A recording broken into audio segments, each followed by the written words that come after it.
Fala, João Vitor, Gustavo, tudo bem, de boa?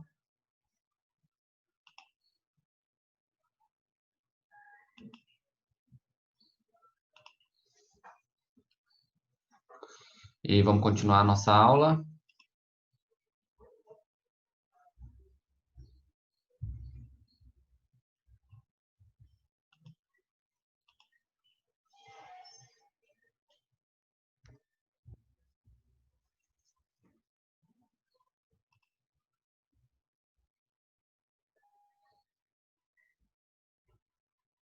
Aceitar o pessoal aqui que está chegando. Espera só um minutinho.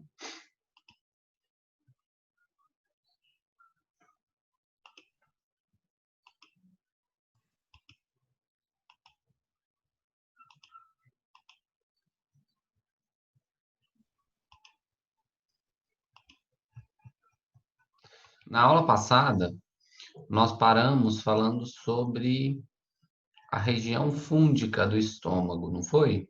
Deixa eu achar aqui. Região fúndica do estômago. Isso mesmo. Agora nós vamos falar das outras estruturas que fazem parte do sistema digestivo. Deixa eu projetar aqui.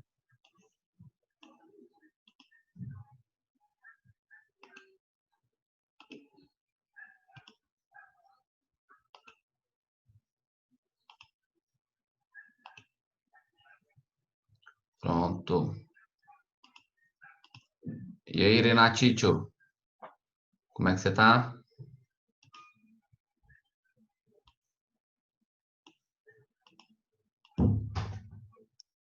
Tranquilo?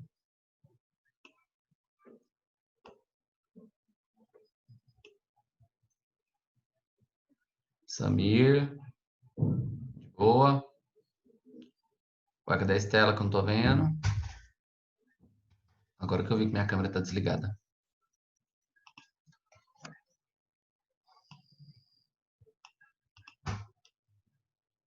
Aí, pá. E aí, de boa? Todo mundo curtindo um friozinho aí em casa? Passando um friozinho rapidinho aí? Ó, então bora lá? Vamos ver aqui a nossa continuação da nossa matéria. Ó, então o que que acontece? Quando a gente estava falando na aula passada, nós estávamos falando das regiões da parte do sistema estomacal, né? E aí, dessa parte do sistema estomacal, uma coisa que a gente falou foi do esôfago, e além do esôfago, nós falamos também do estômago, né? Então, nós falamos das camadas musculares do estômago, nós falamos sobre as estruturas, ah, as camadas de células produtoras de substância, né? Então, além disso, a gente viu bastante coisa na última aula. E eu parei aqui nesse slide, na última aula, falando com vocês é, sobre, sobre uma característica importante que eram células zimogênicas, né, e células oxínticas, né, que era para vocês gravarem aí esses dois nomes, né, ou esses dois grupos de células aí para a gente lembrar, porque são estruturas importantes e além de serem estruturas bastante importantes, são elas que são as produtoras de substâncias para o processo digestivo, certo? Ah, deixa eu perguntar uma coisa para vocês. Vocês fizeram a atividade que eu deixei lá no Iônica? Vocês conseguiram fazer a atividade? Que era aquela atividade de revisão? E aí, o que vocês acharam?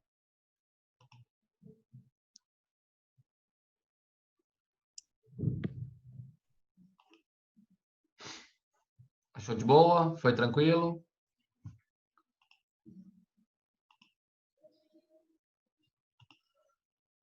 Então tá, certo então. Então nós Então, aí vai ter recesso, né, semana que vem, pelo que eu vi aqui no grupo que a Thaís mandou, dos professores, né, do dia 27 ao dia 28, ao dia 2, né, tem um recesso para a gente, mas depois a gente volta e aí todo mundo já está cadastrado lá na plataforma, então a gente já sabe como é que funciona, já sabe tudo certinho, então fica mais fácil agora para gente fazer, né? As atividades lá na plataforma. Então, vamos lá, continuando a nossa estrutura aqui do sistema digestivo. Deixa eu até abrir aqui a Iônica, vou abrir aqui a plataforma para a gente. Vou dar uma olhadinha aqui. Então vamos lá. Nessa parte então do estômago que nós falamos, tem a região fúndica, que era onde tinha as células produtoras de substância, né? Que eu mostrei agora essa imagem para vocês. Cada bolinha dessa mais escurinha era o núcleo de uma célula. Então a gente consegue ver a quantidade de células muito próximas umas às outras aqui. E essas células próximas às outras é o que formam o tecido do estômago. Aqui o que nós conhecemos como as fossas, né, do estômago, né, as aberturas lá do estômago, onde são produzidas as estruturas glandulares. Então, vamos falar um pouquinho agora sobre a produção de HCl pelas células parietais. O que é o HCl? HCl são as células, é ácido clorídrico. Então, como que o ácido clorídrico ele é produzido, né, lá nesse tecido das células parietais. Primeiro, o estímulo para a secreção do HCl, ele vai vir em 3 fases. O primeiro estímulo é o estímulo cefálico, né? Como assim cefálico? O estímulo nervoso que vem do neurônio na cabeça. Então, esse estímulo cefálico, ele pode vir relacionado ao cheiro, ele pode vir relacionado à visão, ele pode vir relacionado a só você pensar nessa comida. Então, quando a gente fala, por exemplo, lasanha, ou quando a gente fala milkshake, né? Batata frita. Toda vez que a gente pensa numa comida, a gente começa a salivar.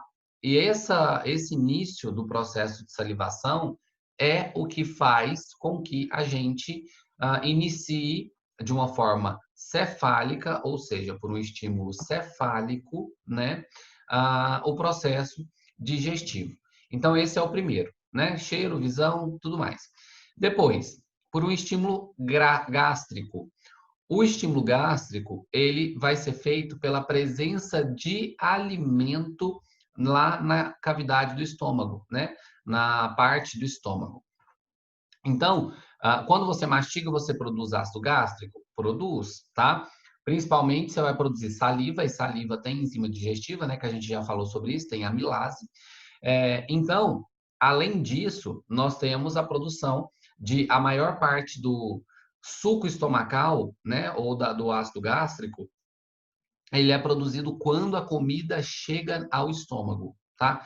Então, quando a comida chega no estômago, tem essa produção maior. Vai produzir o quê? Principalmente gastrina e histamina, que é a partir dessas células parietais, quando a comida está no estômago. E a última é o estímulo intestinal, que é quando tem a presença de alimentos no intestino delgado. Quando começa a chegar alimento no intestino delgado, estimula também, né, ali a produção de gastrina pelas células parietais. O que isso vai fazer? Enquanto tiver alimento chegando ao intestino delgado, o estômago ainda vai continuar produzindo um pouco de substância digestiva. Quando para, né? Então, quando o estômago esvazia, já vai ser o primeiro estímulo do estômago para parar de produzir substância digestiva. Então, o estômago para porque o estômago está vazio. Quando o último bolo alimentar passa pelo intestino delgado, aí você tem a falta do comando todo para a produção de substância, então você reduz 100%, 100% não, né? Mas você reproduz ali em maior quantidade a produção de enzimas digestivas e as células produtoras de muco, então, são ativadas para repor o muco que foi utilizado naquele processo digestivo naquele momento, né? Lembrando que a gente produz entre 2 e 3 litros de enzima digestiva por dia, né? Boa parte desse líquido é reabsorvido pelo intestino, mas só que uma outra parte sai pelas fezes. Então, desses 2 ou 3 litros que são produzidos só de enzima digestiva, né, já é 2 ou 3 litros que a gente tira da corrente sanguínea para realizar outra função. Por isso que a hidratação, né, tomar água, principalmente agora nesse momento seco que nós estamos passando no Cerrado, é extremamente importante. Porque se você pensar que tira de 2 a 3 litros de água do seu corpo por dia para a produção de substância digestiva, né, para líquido digestivo, claro que ele é reposto posteriormente, boa parte, mas você tem essa perda ali. Por isso que tomar água é tão importante, tá? Depois, a ligação de qualquer destes sinalizadores nos receptores das células parietais inicia a síntese de liberação de ácido clorídrico para os canalículos da célula, né? E aí depois cai dentro da estrutura do estômago, né? Da parte do estômago. Pessoal, alguma dúvida? Alguma pergunta até agora? Todo mundo entendeu quais são as 3 possibilidades de estímulo de produção de ácido gástrico? E aí, foi bem, Nicole, Ricardo, Samir, Diego, Evne, Luiz, tranquilo?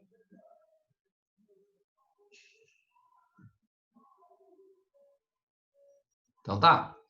Então, continuando, bora continuar então. Agora, nós vamos falar de uma das células não, uma das estruturas anexas ao sistema digestivo é o pâncreas, tá? Quais são as funções realizadas pelo pâncreas? Como que o pâncreas funciona? O pâncreas, ele é um órgão, né? Então, ele é um órgão barra glândula bem grande que tem uma função muito específica, né? Então, ele é uma glândula mista que possui aproximadamente 15 centímetros de comprimento, ou seja, relativamente grande, tá? Essa estrutura, né, ou esse pâncreas, ele é formado, vou até dar um zoom aqui para vocês verem, para ficar mais fácil, por estruturas chamadas ilhotas de Langerhans.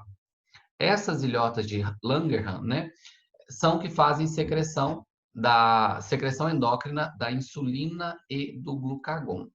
Insulina e glucagon fazem sentidos opostos no sistema, tá? Então, insulina e glucagon são hormônios e eles fazem funções opostas. Insulina vai fazer uma função, glucagon outra função. Nós vamos comentar sobre eles aí. Como que são essas ilhotas? Dá uma olhada.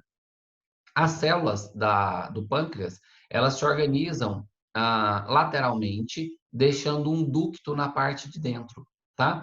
Esse ducto aqui vai ser o que vai receber essas substâncias produzidas por essas células, o que vai cair no ducto pancreático, né? E depois vai ser, então, liberado na corrente sanguínea. Então, nós temos aqui na corrente sanguínea e no intestino, tá? Então, nós temos aqui duas estruturas importantes que são os ductos e as células, né, que são as ilhotas de Langerhans, que vão produzir essas substâncias. Cada ilhota dessa, ela é dividida em 2 grupos, que são células alfas e células beta, tá? Então, você tem 2 conjuntos de célula nessas ilhotas. Vamos lá, então, entender como que o pâncreas funciona? Ah, no pâncreas, então, existe a secreção exócrina de suco pancreático, tá? Como assim? Além da produção de hormônio, que é insulina e glucagon, nas ilhotas, os outros conjuntos, né, que são esses ácidos, eles vão produzir, então, o suco pancreático. Aí a minha pergunta é, alguém lembra qual é a função do suco pancreático? Vocês já ouviram, estudaram essa parte? Qual que é a função do suco pancreático?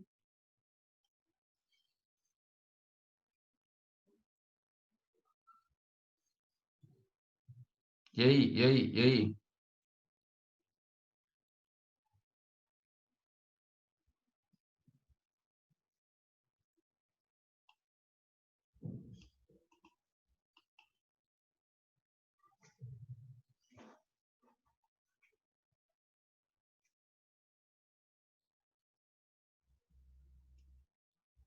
Ó, Ricardo falou digerir, né? A Evelyn falou, não sei. Nicole, amenizar a parte ácida do suco gástrico. O Gustavo falou que era digerir a proteína. E a Nicole falou, o que é SLA, Nicole? Sei lá? Não sei. Não conheço essa abreviação. Me explica depois o que é essa abreviação, Nicole. Sei lá. Ah, então eu tô certo, então. Essa estrutura, tá vendo? Tem que ficar por dentro das gírias, né? Porque senão eu tô das abreviações. A gente vai ficando velho, a gente vai ficando por fora das gírias. Então vocês vão me atualizando aí. Então, é exatamente isso que a Nicole falou. Ele vai auxiliar no processo de redução da acidez, tá? Deixa eu fazer um novo slide aqui para eu colocar essa característica. Só que o que acontece nesse caso aqui, que é a estrutura do pâncreas, né? Deixa eu gerar um slide novo aqui.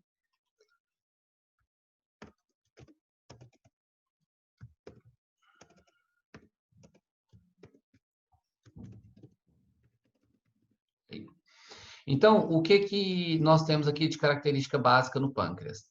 O pâncreas, então, ele vai realizar essa redução na acidez. Só que além de reduzir a acidez, né, da parte do estômago, do suco estomacal, que chegou lá no intestino, ele vai ter um pH entre 8 e 8,3. Esse pH, então, é o que vai neutralizar, então a palavra importante é neutralizar, o pH do suco pancreático oscila e neutraliza o suco digestivo que chega ao intestino. Por que isso é tão importante?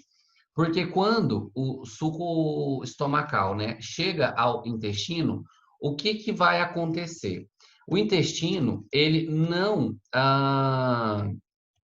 está preparado, principalmente quase toda a parte do intestino, não está preparado para receber uma substância ácida, tá? Como ele não está preparado para receber uma substância ácida, o que vai acontecer é que vai começar a corroer as células intestinais. Então, esse suco pancreático, ele é extremamente importante porque ele reduz, neutraliza o pH e a única parte do intestino que consegue receber estrutura ácida é o duodeno, que é a primeira parte do intestino delgado. Então, o duodeno, ele ainda consegue, aos poucos, receber, né, receber essa acidez. Só que lá também no duodeno é onde vai liberar suco pancreático. Então, o canal que vem do pâncreas, ele derrama direto na estrutura do duodeno, para neutralizar esse pH. Professor, então a digestão começa no estômago, mas ainda tem digestão no intestino? Ainda tem, principalmente na primeira parte do intestino, que é o intestino delgado. E aí, esse intestino delgado, então, ele vai para, como forma de proteção, o pâncreas libera substância que vai neutralizar. Tudo bem? Além disso, tem uma coisa importante que é uma enzima que é chamada de nucleotidase. Essa enzima, que é a nucleotidase, ela não tem um teor tão ácido, mas ela auxilia no processo de degradação de substâncias, né, que vem junto com o alimento, né, que são a parte dos nucleotídeos. Então, quando você come uma planta, quando você come uma carne, aquilo tudo é célula, aquilo tudo tem DNA. Então, quando chega no intestino, as nucleotidases vão auxiliar na quebra dos nucleotídeos, ou seja, da parte genética que veio junto com o material da carne, junto com o material da planta, né? Para fazer um processo de digestão completo e a pessoa conseguir, de uma maneira muito mais eficiente, absorver as substâncias que ela precisa, né? Agora, um outro ponto específico que nós precisamos entender do pâncreas é sobre a insulina e o glucagon. A insulina, deixa eu separar aqui, ó.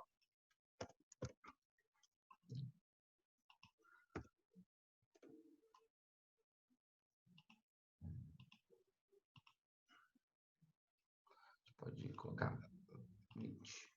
Aí. A insulina, então, tem uma função. muito específica, que é o seguinte: ela auxilia na absorção de glicose pelas células do fígado, pelo músculo esquelético, tecido adiposo, por toda a estrutura do nosso organismo. O que acontece então? Toda vez que a gente come, a gente estimula o pâncreas a produzir insulina, tá? Então, insulina é um hormônio. Esse hormônio vai cair na corrente sanguínea. Agora que eu vi que eu tô todo aqui, ó, desbeiçado aqui, ó, o trem que tá todo virado, ninguém fala nada, né? Deixa o professor parecer cara de doido mesmo na aula. Ó, obrigado aí, viu? Deixando a gente ficar aí com a cara de doido na aula. Culpa de vocês. Ó. Então, o que nós temos aqui de ponto específico? Cada vez que você come, o seu corpo produz uma quantidade X de insulina. A insulina cai na corrente sanguínea, tá? E essa insulina que cai na corrente sanguínea, ela vai estimular a célula a absorver o açúcar que veio do processo digestivo, do processo de absorção, tudo bem? Professor, como que isso funciona? A insulina vai para a membrana plasmática da célula e ela facilita a captura de açúcar. Ela facilita a captura de glicogênio, tanto no fígado, quanto na estrutura muscular, quanto no tecido, quanto em célula adiposa, em tudo. Então, é tipo assim, vai para a membrana, passou um açúcar, captura o açúcar, joga para dentro da célula. Captura o açúcar, joga para dentro da célula. Captura o açúcar, joga para dentro da célula. Então, a insulina, ela auxilia no processo de nutrição da célula. Quem tem dificuldade com produção de insulina, seja de forma genética, seja de forma por maus hábitos alimentares, né? E aí nós temos dois tipos de diabetes, né? Que é a diabetes genética, que é a baixa ou falta da produção total de insulina. Então a pessoa precisa tomar insulina cada vez que ela come, ou por mau hábito alimentar, que é a quantidade exagerada de açúcar no sangue. Eu vou explicar para vocês, nós vamos falar sobre as doenças do trato digestivo, tá? Então, o que acontece? Quando tem a insulina, então, ela melhora a absorção de açúcar. Se melhora a absorção de açúcar, queda de açúcar circulando na corrente sanguínea, tá? Então, a célula absorve, então cai a quantidade de açúcar na corrente sanguínea. O glucagon vai acontecer ao contrário. Como assim? O glucagon é produzido quando a pessoa está passando fome, quando ela está com fome. Então, professor, eu tomei café 6:30 da manhã. Tudo bem. Só que aí já deu 11 horas, você não almoçou ainda. Né? Essa aula, não sei o quê, esqueci o dinheiro, fiquei com vergonha de pedir o dinheiro emprestado pro colega lá na sala, e paraná. Em casa não, né? Em casa a gente está passando por um processo muito complicado, que é comer 24 horas por dia, né? Então, estou aqui na aula, vocês então que não estão falando, vocês estão aí certeza, ó, aqui, ó, né? Uma mão anota, a outra mão come, né? Uma mão anota a coisa da aula, a outra mão tá ali comendo, ó. Então, o que acontece é o seguinte: quando você começa a sentir muita fome, o corpo, na verdade, a fome excessiva é o corpo precisando de açúcar. Se você não dá o açúcar para o corpo naquele momento em que o seu estômago começa a doer de fome, o que acontece? O seu pâncreas vai receber um estímulo e esse estímulo vai ser a liberação de glucagon, para a liberação de glucagon. Então, o seu pâncreas libera glucagon, o glucagon cai na corrente sanguínea e o glucagon vai para o fígado. Quando chega no fígado, o fígado é o primeiro local onde o estoque de nitrogênio é liberado quando a gente precisa de açúcar no sangue. Então, o glucagon, quando chega na célula do fígado, que tem estoque de açúcar, e estimula a célula do fígado a jogar o açúcar para a corrente sanguínea. Quando joga o açúcar para a corrente sanguínea, esse açúcar vai circular no corpo e aí vai nutrir as células do corpo, então vai segurar a sua fome por mais um tempo, tá? Então, quando a gente começa a sentir muita fome, o primeiro estoque de açúcar que é utilizado é do fígado e não da gordurinha, tá? E não da célula do tecido adiposo. Para usar o açúcar do tecido adiposo, é necessário, então, que exista um alto gasto energético pelo corpo, tá? Então, por exemplo, então tem que ter exercício físico, tem que ter uma redução de açúcar na dieta, para que a gente comece a utilizar esse açúcar que está guardada nas células adiposas. Então, a célula adiposa, que forma a nossa gordurinha, ela é um estoque de reserva, de emergência, tá? Só que, primeira vez usa do fígado, depois começa a utilizar, então, desse estoque, que são as células de gordura.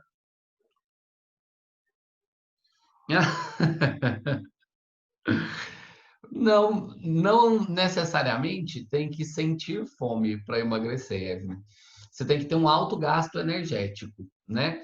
Porque sentir fome, aí tem outro ponto negativo que é o seguinte: inicialmente você pode até começar a perder um pouquinho de gordura se você faz aquelas dietas que o pessoal chama de dieta intermitente, né? Que é ficar muito tempo sem comer. Que aí o seu corpo vai buscar o estoque ali de algum lugar. Um ponto negativo dessa dieta intermitente, por isso que não é todo mundo que pode fazer dieta intermitente, nem deve fazer. Eu não sou nutricionista para falar, mas talvez o nutricionista consiga explicar melhor.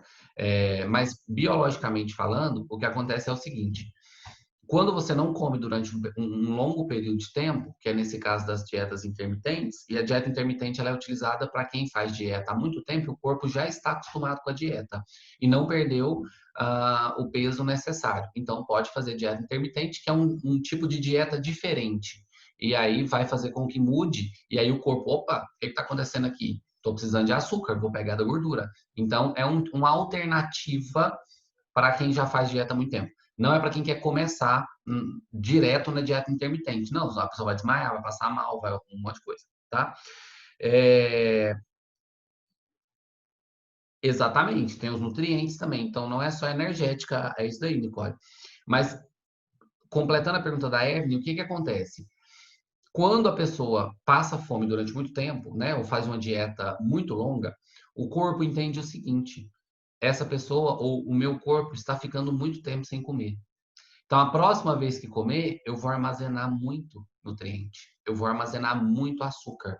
Porque como está passando um período muito longo de tempo sem comer, eu vou ter que armazenar. Porque quando precisar, eu tenho estocado. Então, muitas vezes, quem faz dieta intermitente, sem acompanhamento de um nutricionista, né? Porque tem um tempo certo para fazer essa dieta, o que vai acontecer é o seguinte: você começa a fazer um estoque cada vez que você come. Então, em vez da pessoa perder massa gorda, né, que é tecido adiposo, ela vai começar a ganhar. E se ela não fizer exercício, né, não vai ter desenvolvimento muscular. As células musculares não vão gastar tanta energia. Então, na verdade, a pessoa vai começar a fazer o contrário. Cada vez que ela pula uma refeição e come na outra mais, porque ela vai estar com fome, ela vai então começar a armazenar nutrientes. Então, melhor coisa é comer corretamente e praticar exercício físico para emagrecer. Por quê? Porque você vai ter uma demanda alta de açúcar por conta das células musculares, você vai ter quantidade de nutrientes adequado para o seu corpo, né? Diversos tipos de nutrientes, que não só açúcar, e o seu corpo, então, vai buscar açúcar nas células do tecido adiposo. Por quê? Porque o resto de nutriente você já tem. Você já tem potássio, você já tem sódio, você já tem a vitamina C, vitamina D, vitamina, todos os tipos de vitamina, né? E aí vai faltar o açúcar. Aí sim o corpo começa a buscar açúcar no tecido adiposo. Ah, mas é tão difícil. Olha, eu parei de fazer exercício já tem aí uns 3 meses. Desde que começou a quarentena, eu parei de fazer exercício. E aí, nossa, mas tá difícil voltar. Meu Deus, como tá difícil voltar. Ainda mais com o joelho machucado, aí que piora. Mas eu vou conseguir voltar. Aí você fica sem comer proteína, etc. Tem a possibilidade de o corpo começar a reciclar a proteína do músculo, ao invés de emagrecer. Exatamente, que é o que a Nicole falou. Então, o estoque de proteína também é um estoque extremamente importante. No caso, nosso corpo faz estoque de açúcar, basicamente. Só que se a gente não come proteína de forma adequada, seja proteína animal, seja proteína vegetal, o corpo começa a buscar essas proteínas em células musculares, né? Então vai tirando proteína da célula muscular, a célula muscular começa a produzir muita proteína que não fica dentro da célula, que vai para fora da célula, e aí começa a perder tônus muscular. Exatamente o que a Nicole falou. Nossa, Nicole, eu tô precisando voltar. Tá tenso. Eu já emagreci um pouco, mas para vocês terem noção, eu engordei de dezembro até abril, maio, eu engordei 7 quilos. Só que agora eu já perdi 4. Então eu fui de 79, que era o que eu tinha, de 77, que era o que eu tinha, para 85. Agora eu tô com 81, 80 mais ou menos. É a falta do, é a falta do exercício. Então, ó, continuando aqui, bora continuar.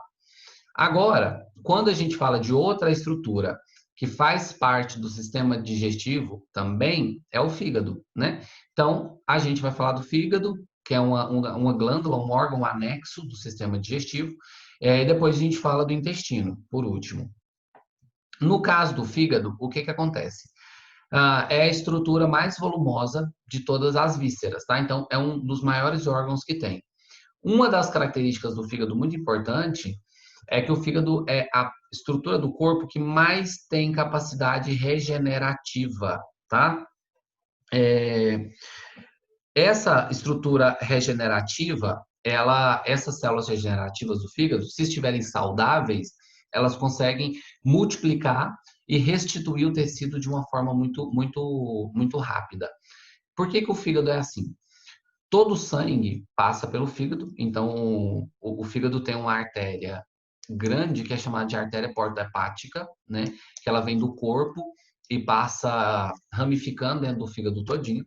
E todo o metabolismo, ou quase todas as substâncias que nós absorvemos e precisam, passam pelo intestino, caem na corrente sanguínea, muitas vezes elas precisam ser quebradas no fígado. Então, o fígado tem uma função metabólica corporal gigantesca, gigantesca, tá? Por isso que excesso de medicamento, excesso de álcool e excesso de vários tipos de droga tem o potencial de causar danos, cirrose ou câncer de fígado, tá? Por quê? Porque eles são metabolizados no fígado. Então, preservar o fígado é uma das coisas mais importantes que a gente faz para manutenção da nossa saúde, é preservar a função do fígado. O fígado tem uma capacidade regenerativa tão alta que muitas vezes, quando exige doação de fígado, não sei se vocês já viram, né? A pessoa pode fazer doação, doa-se a metade do fígado. Então, por exemplo, eu vou ser um doador de fígado. Se alguém é compatível comigo para doar o fígado, eu não preciso doar meu fígado inteiro, né? Claro, estou vivo, não vou fazer essa doação toda, mas eu posso doar parte do fígado. Então, se eu dou parte do meu fígado, o meu fígado volta a se regenerar e o fígado que foi doado para a pessoa também volta a se regenerar e ganha o tamanho original. Para vocês terem noção, tanto que o fígado tem uma capacidade boa de reconstituição. E aí tem vários tipos de doenças virais, né? Hepatites, por exemplo, que degradam células do fígado e aí causam grandes danos aí para o nosso corpo. Mas vamos lá, para digestão, o fígado serve para quê? O fígado na digestão ele vai produzir a bile. O que que é a bile? Bile, ela é uma substância extremamente importante que é produzida no fígado e é liberada no intestino delgado, que tem uma função lá no intestino delgado. Alguém lembra qual é a função da bile?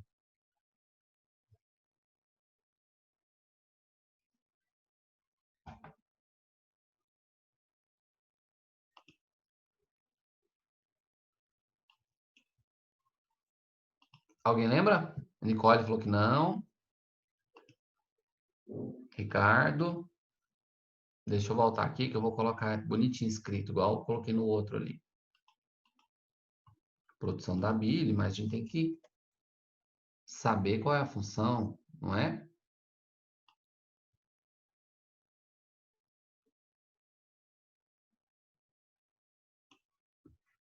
Então, ó, vamos lá. Qual que é a função dessa estrutura que é... Eu vou colocar em outro slide. Aqui ficou muito ruim.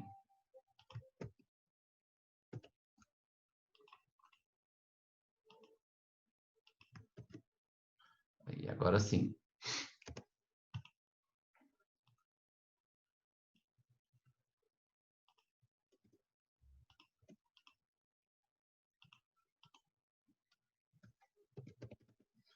Vamos lá, então? Qual que é a função ou para que serve a bile? A bile é o líquido amarelo esverdeado, espesso e pegajoso. Ela é composta por sais biliares, eletrólitos, que são partículas carregadas e dissolvidas com sódio e bicarbonato, pigmento biliar, colesterol e outras gorduras. A bile tem função de auxiliar na digestão e eliminar certos produtos residuais principalmente hemoglobina e colesterol em excesso do corpo. Ou seja, quando a gente produz bile para o processo de digestão, né, a função específica da bile é degradação ou emulsificação de gordura, tá? Emulsificação de gordura. Professor, como assim emulsificação? Quando a gordura chega, ou a gordura que a gente come no alimento, né? Ah, eu vou comer um torresmo. Ah, eu vou comer uma carne de porco. Ah, que são normalmente carnes mais gordurosas, que tem a gordura bem espessa, né? Que a gente vê ela mesmo. Ah, eu vou comer, sei lá, uma macarronada, ou eu vou comer uma lasanha, que tem um monte de tipo de queijo. Quando você produz a bile, essa bile ajuda a emulsificar essa gordura. O que é emulsificar? Pegar os compostos de gordura que se iniciaram a digestão no estômago e juntar esses compostos de gordura. Ela vai juntando, formando blocos de gordura. Isso é emulsificar, tá? E por que é importante formar esses blocos? Porque a digestão da gordura, ela é uma digestão mais difícil, e se a gordura se adere à camada superficial do intestino, ela não é absorvida pelo intestino, porque ela vai estar um composto maior, ela começa a irritar o tecido intestinal, o que muitas vezes causa inflamação intestinal e diarreia acentuada, tá? Então, por exemplo, quem faz a cirurgia e tira a vesícula biliar, porque tem cálculo na vesícula biliar, né, pedra na vesícula biliar, o que acontece é que essa pessoa, um dos efeitos é que a pessoa tenha mais diarreia, tá? Então, alguém conhece alguém que já fez essa cirurgia de retirada da vesícula? Quando a pessoa come gordura ou comidas muito gordurosas, normalmente ela tem diarreia. Por quê? Porque como a bile não está sendo produzida em alta quantidade, não tem vesícula biliar, na verdade, né? A bile vai sendo liberada sempre dentro do intestino delgado. E como que é o correto de liberação da bile? O correto é o seguinte: o fígado produz a bile é armazenada na vesícula biliar.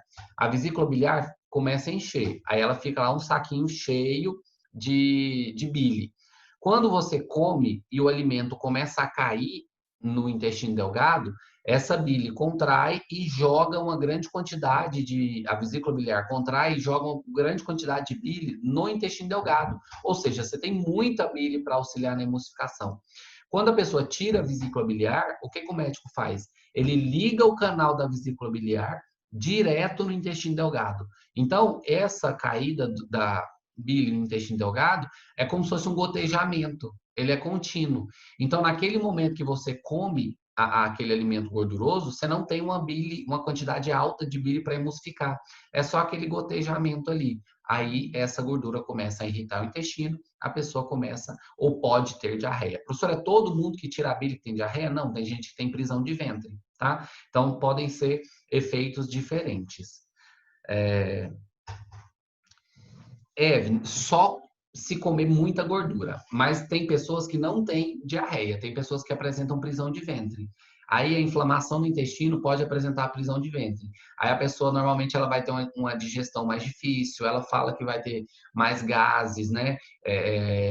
Às vezes ela sente mais cólica. Então vai depender muito de pessoa para pessoa.